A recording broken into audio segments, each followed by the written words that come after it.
all. Thank you for coming again. We have with us our signer, Josie McDaniel Burkett, and now prayer, Chaplain John Denny.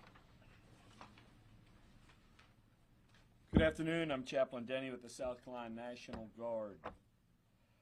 Martin Luther King Jr., he said, "We must accept finite disappointment, but never lose infinite hope." So please, if you're a praying person, I invite you to pray with me.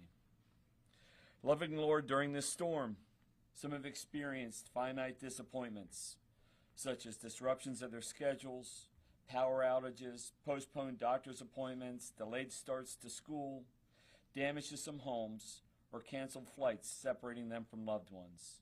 But we do have hope. The storm will move out. Lives will return to normal. And I pray, Lord, we hold on to infinite hope. And when we have hope, we have strength. Help us to hold on to hope together, O Lord. Amen. Thank you. Thus our motto is, I breathe, I hope, which is highly pertinent. And one prayer has been answered so far, and that is because of the storm, as a result of the storm, we've had no storm-related fatalities so far. So that's good news. We're entering the third act of this three-act play. First act was down in the Low Country, starting with Beaufort and Jasper and on up to Charleston, and then the storm went out and has come back into the PD and the Grand Strand and heading all the way up to Dillon and up in those parts. And soon it will be entering the third act, which is the rains are gone, but the flooding, the river flooding will take place. And there will likely be a lot of that. We don't, of course, have precise information, but we know we had a lot of flooding in 2015 and also 2018. And it does not look like it's going to be that bad right now, but it still will be difficult in those areas that experienced it before, particularly around the PD and the Edisto rivers, which are expected to crest this weekend. And I want to emphasize again that even though it's not raining, the wind's not blowing, there's still a lot of danger from this moving water. And where you see it ponding, that doesn't mean it's clean and that the children are supposed to play in it, because there's no telling what's in it from all the overflows. There's a lot of danger there.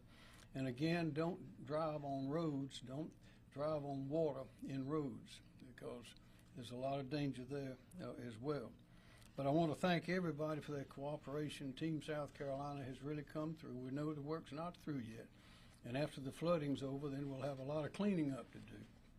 But I want to thank all the citizens for their participation. They were listening, watching, paying attention. They were being smart, they were being safe, and they were being good neighbors. And it has worked. So with that, we'll have probably our last session of formal reports like this, unless something changes. So, John Quirrell. Thank you, Governor. After making landfall near Bulls Bay, South Carolina, around 2 a.m. this morning, Debby is now located about 55 miles east-southeast of Charlotte, which is pretty much right on the state line, and has wind speeds of 40 miles per hour. I'm happy to share that Debby has increased its forward speed to 10 miles per hour and should lift into North Carolina shortly. However, we have ongoing flooding concerns and rising rivers that we still need to contend with. The highest winds associated with Debby's landfall today were 48 miles per hour at North Myrtle Beach, 47 miles per hour at Spring Maid Pier, 45 miles an hour at Fripp Island, 44 miles an hour at Marlborough Airport, and 43 miles per hour even well inland at Rock Hill. While gusty winds could persist today, gusting as high as 20 to 30 miles per hour, even up to about 40 miles an hour closer to the Charlotte area, they should be diminishing through tonight and into Friday as Debby departs. Bands of heavy rainfall developed yesterday and have continued into this afternoon, mainly impacting the northeast portion of the state, including the PD, portions of the Charleston Tri-County area, the Catawba region, and the northern and eastern Midlands. 24-hour rainfall in these areas generally range from 4 to 7 inches, with the highest totals including 7 inches at Lynch's River in Florence County, 6 to 6.5 inches at Aner and Laris in Horry County, as well as in Mullins in Marion County, and even just over 6 inches in Rock Hill in York County. This rainfall has been sufficient to produce localized flash flooding.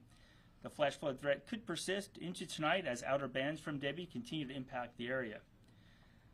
The next phase of the event will be the considerable rises on area rivers, with many across the eastern part of the state expected to reach moderate flood stage and a few possibly major flood stage. Fortunately, we are not expecting rivers to reach the levels that we saw during Hurricanes Matthew or Florence, as the governor mentioned, but there is particular concern for major flooding on the PD at Chirrah, PD at PD, Little PD River near Gallivant's Ferry, the Edisto River near Givens Ferry, and the French Quarter Creek near Uji. Some of this river flooding, especially on the PD, will be long-lasting. The National Weather Service is working with DNR, SCEMD, other state agencies, and local authorities to assess the risk to communities along these rivers. So please continue to follow advice of local officials and avoid flood waters. Forecast information, as well as the latest river forecasts, are available at weather.gov. Thank you, Governor. Thank you very much. Kim Stenson. Thank you, sir. Kim Stenson of the State Emergency Management Division. The State Emergency Operations Center, where we're at right now, remains at OPCON 1, which is our highest level of readiness. Priorities here haven't really changed too much since yesterday, supporting local shelter and possible localized evacuation operations, maintaining transportation lifelines, and planning for possible riverine flooding, especially in the PD area and along the Edisto River. We'll also be supporting damage assessment operations, and I'll talk a little bit more about that in a minute. We continue to communicate regularly with the local emergency managers across South Carolina to ensure resources and assistance are being deployed where they're needed the most. Our teams are ready to respond to any developments as Debby continues to move away from our state, including the recovery support. Right now, 6 counties are OPCON 1, which is our highest readiness level and is down from 11 yesterday, and 16 counties are at OPCON 2, which is our enhanced readiness level, and we expect that to move around over the next couple of days. County focus includes sheltering and possible rescue and local evacuation operations. Damage assessments are being conducted today in Bamberg, Berkeley, Charleston, Colleton, Dorchester, Florence, Jasper, Marion, and Orangeburg. Preliminary residential damage reports have been received from Berkeley, Charleston, and Colleton, with little change from yesterday, but the numbers did change slightly. We're looking right now at 70 homes with some level of damage, including 1 home that's been destroyed and 15 homes with major damage, and we'll continue to gather that information. Berkeley, Charleston, Colleton, and Horry are reporting a total of 16 businesses that have experienced some level of damage. And government infrastructure damage is being assessed and will continue to be assessed as we transition to riverine flooding operations and the resulting impacts from that. However, we'd like to note, though, that communications, which is an extremely critical part of our infrastructure, remains in excellent condition throughout the state. In the logistics area, we have fielded 213 requests ranging from sandbags to swiftwater rescue teams, of which 196 have been completed or in progress. Our public information phone system remains open for residents to call in with any questions, and that number is 1-866-246-0133. In closing, we'd like to remind everyone of several items. The first is to stay away from flooded areas and avoid taking any unnecessary risks. We also encourage the public to report any storm damage through the South Carolina Emergency Manager app, which is easily downloaded at your app store. And it's also important to stay connected with reliable sources for updates. Misinformation, as we mentioned yesterday, can be extremely dangerous, so please rely on official channels, including your local emergency management officials, for accurate information. And again, our website at scemd.org and our South Carolina Emergency Manager app remain and continue to be excellent sources of information. Thank you, sir. Thank you. Now, Brett Howard, who's our federal coordinating officer, and early this morning we had a lengthy visit from Robert Salmon, who is the regional administrator of the Federal Emergency Management Administration, and we appreciate the very full and active support. You're welcome, Governor. It's a pleasure. Like I said many times, it is a real pleasure to be here in South Carolina and work with this great state. As you've heard, the shift is shifting a little bit. The governor referred to being in Act 3 on the flooding, and we still stand here to support the state with whatever resources they may need. In the background, getting ready for the final act, the long term, the long piece of this is the recovery. And so we'll be starting to roster and get ready for the state's request for joint preliminary damage assessments and help the state move to the recovery process as soon as they're ready. Right, we're not going to get ahead of the state. But we're going to be ready when they ask. That's all I have, Governor. Thank you. Thank you. Major General Van McCarty, National Guard. Thank you, Governor. South Carolina National Guard continues to support the state in response to Tropical Storm Debby. We currently have about 450 soldiers still on duty. We have 66 high water vehicles that are deployed along the coast, with the bulk of those up in the northern part, 36. In the central, we have 26. And we're going to keep 4 in the southern area just to be able to respond to any needs that we may have with flooding on the Edisto. Still have debris clearing teams that are deployed and available, and 2 of our LNO teams are still supporting the counties. Nothing significant to report on our aviation capability. However, the skies seem to be clearing, and we should be able to support flight operations now from Georgetown south if the situation did occur. We're continuing now to evaluate the storm, determine what the needs will be, and we will begin to demob soldiers as quickly as we can. Many of these are traditional M-Day guardsmen that left their homes, they left their jobs to come and serve, and we want to start to redeploy them back to their traditional lives as soon as we can. Thank you. Thank you very much. Secretary Justin Powell, Department of Transportation. Thank you, Governor. The men and women of the South Carolina Department of Transportation continue to work around the clock in response and repair for Tropical Storm Debby. Because of the heavy rains that have been falling in the PD as well as in the Charlotte suburbs, our number of road closures are now at 111 statewide. That number will continue to change as this storm moves out. I'm happy to report, though, since the storm has begun, we have reopened 69 roads across the state that were closed due to the storm.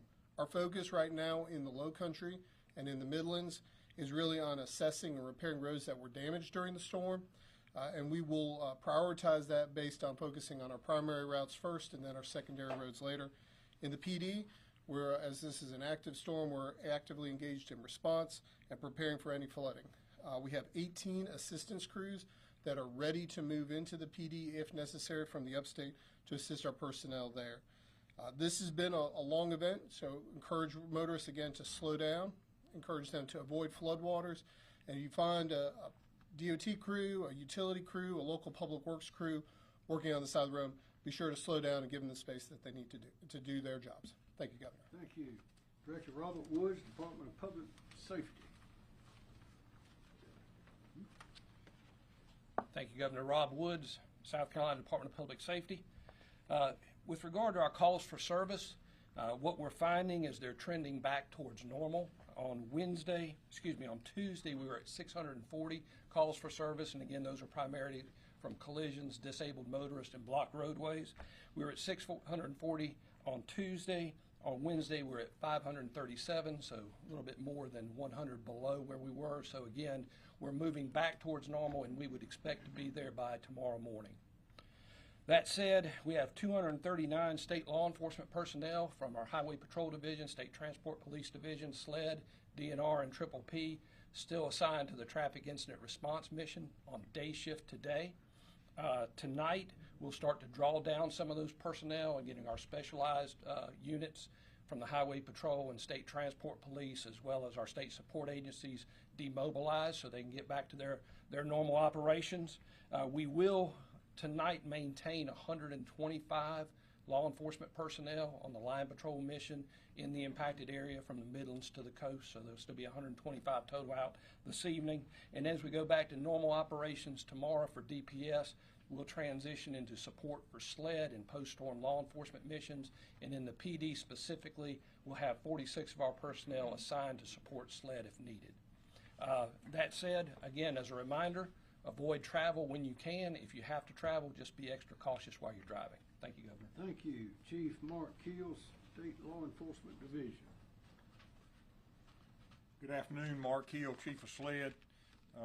Again, SLED, DNR, Triple P, South Carolina Department of Corrections personnel, South Carolina Criminal Justice Academy personnel have 64 officers or agents that are supporting 4 missions across the state. 41 agents and officers have been supporting the Highway Patrol in Troops 5, 6, and 7. At 7 p.m. tonight, agents and officers that have been assigned to Troops 6 and 7 will begin to demobilize. And at 7 a.m. in the morning, the rest of those agents and officers that are supporting the Highway Patrol will demobilize and return to normal operations or be ready to assist other agencies or other counties that are needed. We have 4 agents and officers continuing to assist in Dorchester County Sheriff's Office with directed patrols and monitoring the roadways for flooding. We have 7 boat teams, 7 DNR and 7 SLED agents staged to assist patrol and evacuation missions in areas anticipated to flood. That coverage extends from Lakeview and Dillon to Hemingway in Williamsburg County along the PD River. We also have officers that are assigned here at SEOC that will continue to provide security here at the SEOC while it's open. Future operations, ESF 13, again, DNR, SLED, Triple P are planning river patrols along the Waccamaw River in Horry County and the Eddystone River in Colleton County beginning Friday, August the 9th. We'll have 5 boat teams comprised of 1 DNR, 1 SLED, and 1 Triple P officer that'll be assigned to patrol and monitor the Waccamaw River and Intercoastal Waterway. And we'll have 2 boat teams comprised of the same personnel assigned to patrol and monitor the Eddystone River. Our aviation assets are available and ready for any damage assessment or rescues. And I will tell you that I've been in touch with all the sheriffs in the PD area of the state as we continue to monitor the rainfall in the upstate and see what the rivers are going to do, see how those areas are going to deal with the amount of water that's coming down from North Carolina. We will continue to monitor that, provide resources to those sheriffs and those local government agencies in those counties. And we're also at this time reaching out to counties in York, Lancaster, Chester, and those further around where we're starting to see these heavy rain bands continuing in the upstate of South Carolina. Thank you. Thanks, Chief. Conley Ann Ragley, Department of Social Services. Thank you, Governor. Good afternoon, South Carolina. I'm Conley Ann Ragley with the Department of Social Services. Our DSS mass care teams are continuing to be deployed to emergency operations shelters and shelters across the state to support all of the affected counties. We've begun closing many of the shelters open at the request of counties in response to Tropical Storm Debby. Our current census as of 1:30 p.m. today includes 8 total shelters that are open with a total census population of 22 citizens. As a reminder, DSS operates these shelters at the request of county operations, and our DSS professionals staff these shelters in coordination with the Salvation Army and the American Red Cross. We will continue to monitor situations and as counties request shelters to be closed, but at this time we have no further updates. Thank you. Director Myra Reese, Department of Environmental Services. Thank you, Governor. Good afternoon. The priorities at the Department of Environmental Services remain the same. We're staying in very close contact and coordination with our local emergency officials. And I wanted to give you a few numbers and just current status of where we stand with some of our dams, water, wastewater, and coastal impacts. First, beginning with dams, no issues were reported overnight. And we still are only aware of 1 breach of an unregulated dam. I think there was one that was mentioned may have breached a second unregulated dam. No impacts to roads or homes, but we're trying to verify that. I believe that one was in Florence. But yesterday I mentioned that we would begin our post-storm assessments of dams on Friday. Our team at Department of Environmental Services, our dam safety program folks were very anxious to get out in the field today where they could safely do so. So we began those post-storm assessments of high and significant hazard dams in the state, including some of the pre-storm assessed dams as well. So we identified about 61 or 62 dams. As of 1:30 this afternoon, we have completed about 40 of those post-storm assessments, and I'm happy to report that no urgent or very concerning issues were identified in those post-storm assessments. As far as coastal impacts, beginning tomorrow, our Bureau of Coastal Management will be deploying teams to some of the known erosion hotspots along the coast to assess damage, including damage from the tornado that hit Edisto.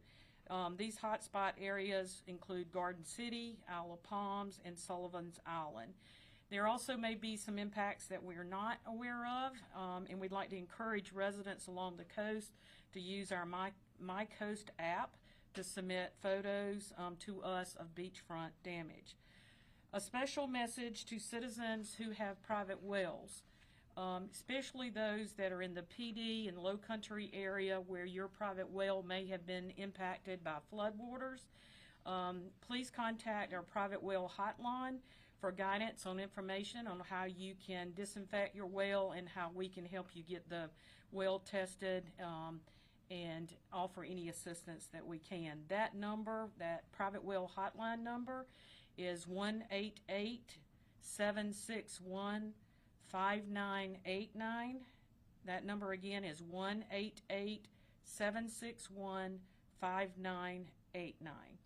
In closing, just briefly mentioning drinking water and wastewater facilities, we had one advisory in Berkeley County. It impacted probably about 100 residents, and the water system did a remarkable job going door to door to notify folks of that advisory. We should have some testing done, and that advisory lifted very soon. That's the end of my report. Oh, thank you very much. Director Emily Farr, Labor Licensing and Regulation. Thank you, Governor. It's a good day for South Carolina when we get toward the end of an emergency event, and I don't have a lot to report on our search and rescues. But we are all very thankful for all of the capability, the collaboration, and the support that we have for our South Carolina search and rescue teams, as well as our partners from other states and with FEMA that have been here through the duration of the storm with us. These teams have been mobilized and ready to respond throughout this entire storm, and at the height of the mobilization, we had 414 personnel ready to deploy and respond as necessary. In the days ahead, as flash flooding potential decreases, we will be releasing the out-of-state teams and releasing them back home. But that's not to say that we are not ready to respond to any flooding that may occur in the PD area if response is necessary.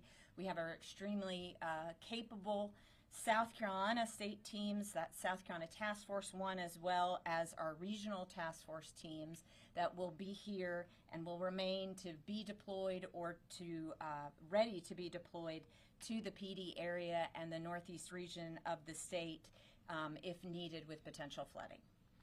Thank you, sir. Thank you. Director Andrew Bateman, Office of Regulatory Staff. Thank you, Mr. Governor. Andrew Bateman, the South Carolina ORS. We continue to be in frequent communication with utility representatives. As of right now, we stand at approximately 7,899 storm-related outages. The utilities are working diligently and around the clock to restore service as it is safe to do so. Thank you, Mr. Governor. Thank you, sir. Are there any questions? Yes. Yes, sir. Governor, directed towards Director Reese, you mentioned that 62 dams began post-assessments, and so far 40 have been checked. Is that correct? 40 of those, is that within the Midlands or in the Low Country? There's probably about 8 counties. We identified those 62, number one, that those are areas we can safely go ahead and start the post-storm assessments. But we also looked at the total rainfall amounts, and it was a combination of hazard dams and significant hazard dams as far as classifications. And also I think about 8 of the 11 pre-storm assessed dams that we did before. So currently, so far, there's no urgent issues that need immediate action. So we just feel like that's a really good sign for us so far. And we will continue those post-storm assessments through the weekend. I want to emphasize everyone is saying so far because it's not over yet. Any more questions? Yes, sir. For Director Powell or Secretary Powell, there's been a lot of talk about inspecting dams. What about bridges, particularly with rising river waters? Are there any bridges that you're inspecting or keeping an eye on ahead of that? Sure. So, I mean, obviously, what we will do after a flooding event, so we will look at if a bridge gets closed, and there have been bridges closed because of the floodwaters. We will send out a bridge inspection team right after there, and they will go look at the bridge. And if there's any findings, we'll keep the bridge closed. But right now, everything we've seen so far is we're able to reopen the bridge. If there's approaches are typically what wash out during the storm, and we'll get in there and repair it as quickly as possible. Do you have a sense about how many bridges have been closed by the storm so far? I believe it's around 30, but I can get you the confirmed number. Secretary Powell, as far as the road closures in the Midlands, where are those located and when do you expect those to open back up? Sure. So there's several in Richland County. Some of them were already closed beforehand due to some of those rains we had beforehand. Where I would say the predominant number of closures we have right now are still in Jasper County, Colleton County down the lower half of the state. Now we're seeing a number of them in the PD, Florence, Dillon, Marlboro counties, and then a few up in York County as well. So it's across the state, and it's really just where those heavy rains are falling.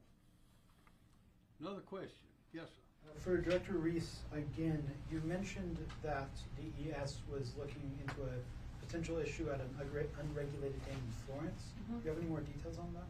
I don't. The staff are en route to go check that out. But here again, the report that we received was, and it makes sense, it's unregulated. So there's no risk to property or roads. So we're just going out there to verify if something else was going on with the dam that might inform us our expertise moving forward. And you mentioned that the department is looking to continue these kind of post-storm exams through the weekend. Do you know how many dams y'all are looking to inspect? There are going to be hundreds. And it all goes back to just the significant rainfall, and that's a very important trigger for us. So there'll be hundreds. We will keep a tally and information on our website so folks will know exactly what we're checking and where we are. Any more questions? Yes. Question for There's one over there. For Conley Ann, can we get an update on how many shelters have closed to this point, in addition to the 8 that are You open? want to come in? I like the doorway. Great question. Thank you for that. We currently, as I mentioned, have 8 shelters that are open.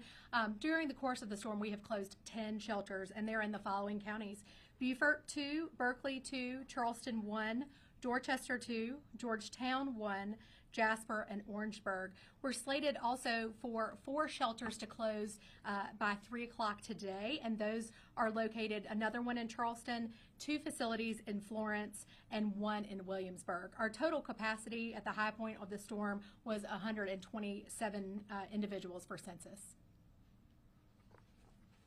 You got to know. Director Bateman, before I came over, I was checking. It looks like there's some fairly significant power outages in Greenville and Spartanburg. Do you know if those are storm related? I'm unaware of the outages in Greenville. I am aware that the 2 counties with the most storm-related outages as of 1 p.m. were York County with about 3,100 and Spartanburg County with a little over 2,200. Okay. Yes, sir.